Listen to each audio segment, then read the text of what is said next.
పూర్వకాలంలో మధుర అనే మహానగరాన్ని కంసుడు అనే క్రూరమైన రాజు పాలించేవాడు. అతడు అహంకారంతో, భయంతో ధర్మాన్ని విస్మరించి ప్రజలను హింసించేవాడు. దేవతలను, ఋషులను కూడా అవమానించేవాడు. కంసుడు చెల్లెలు దేవకి. ఆమెకు వసుదేవుడు అనే సద్గుణ సంపన్నుడితో వివాహం జరిగింది. వివాహానంతరం దేవకిని రథంలో తీసుకువెళ్తున్న సమయంలో అకస్మాత్తుగా ఆకాశవాణి వినిపించింది. కంస, దేవకి 8వ సంతానం నీ మరణానికి కారణమవుతుంది అని. ఈ మాటలు విన్న కంసుడు భయంతో వణికిపోయాడు. అతని హృదయంలో భయం, కోపం పెరిగిపోయాయి. ఆ క్షణంలోనే దేవకిని చంపాలనుకున్నాడు. కానీ వసుదేవుడు శాంతంగా ఇలా అన్నాడు, దేవకిని కాదు, పుట్టే పిల్లలే ప్రమాదమైతే నేనే నీకు అప్పగిస్తాను. ఈ మాటలకు కంసుడు ఒప్పుకున్నప్పటికీ దేవకి వసుదేవులను కారాగారంలో బంధించాడు. కాలక్రమేణా దేవకి గర్భం దాల్చింది. ప్రతిసారి పుట్టిన శిశువును కంసుడు నిర్దయంగా సంవరించాడు. ఈ దుఃఖాన్ని భరించలేక దేవకి భగవంతుణ్ణి నిరంతరం ప్రార్థించసాగింది. 7వ గర్భంలో దైవమాయతో అద్భుతం జరిగింది.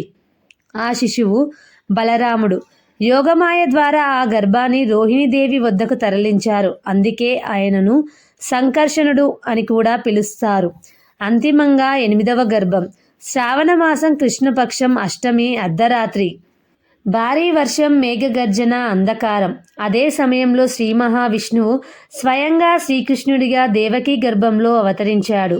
జన్మించిన క్షణమే కారాగారంలో దివ్యకాంతి వ్యాపించింది. జైలు తలుపులు తానే తెరుచుకున్నాయి. వసుదేవుని బంధాలు విప్పబడ్డాయి. ఆకాశవాణి వినిపించింది. వసుదేవా, ఈ శిశువును వెంటనే గోకులానికి తీసుకువెళ్ళు. కంసుడి భయం మధురను కప్పేసిన ఆ రాత్రి ప్రతి ద్వారం బందీ, ప్రతి అడుగు ప్రమాదం. కానీ అది సాధారణ శిశువు కాదు, అది భగవంతుడే. కంసుడి చెర నుండి దైవ ఆజ్ఞతో వసుదేవుడు శిశువుని తీసుకొని బయలుదేరాడు. దారిలో నిలిచింది యమునా నది. అది అడ్డంకి కాదు, దైవ పరీక్ష. శిశువుని కాపాడడానికి, దైవలీల మొదలు పెట్టడానికి ఆ నదిని దాటాడు. అందుకే ఆ శిశువును నదిలో తీసుకువెళ్ళాడు. వసుదేవుడు శిశుకృష్ణుడిని తలపై ఉంచుకొని యమునా నది వైపు నడిచాడు. భారీ వరద ఉన్న యమునా నది 2 వైపులా విడిపోయింది. శేషనాగుడు తన ఫణాలతో వర్షం నుంచి కాపాడాడు కృష్ణుడిని. గోకులంలో నందగోపుడు, యశోదాదేవి ఇంట్లో అదే రాత్రి ఒక బాలిక జన్మించింది. వసుదేవుడు కృష్ణుడిని అక్కడి నుంచి ఆ బాలికను తీసుకొని మధురకు తిరిగి వచ్చాడు. కంసుడు ఆ బాలికను చంపబోయిన క్షణంలో ఆమె ఆకాశంలోకి వెళ్ళి దివ్య రూపం దాల్చి ఇలా చెప్పింది, కంస, నిన్ను సంవరించేవాడు ఇప్పటికే పుట్టాడు. అది యోగమాయ. అలా గోకులంలో బాలకృష్ణుడు యశోదమ్మ ముద్దుల కుమారుడిగా పెరిగాడు.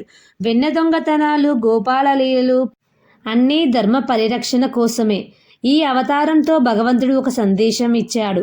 అధర్మం ఎంత బలమైనా ధర్మం ముందు నిలవదు. భక్తి ఉన్న చోట భగవంతుడు తానే అవతరిస్తాడు. ఇదే శ్రీకృష్ణుడు జన్మకథ. ఈ వీడియోలో ఉన్న చిన్ని కృష్ణుడికి లైక్ చేయండి. అలాగే మరిన్ని మంచి భక్తి వీడియోల కోసం ఈ ఛానల్ని సబ్స్క్రైబ్ చేసుకోండి. Thank you for watching.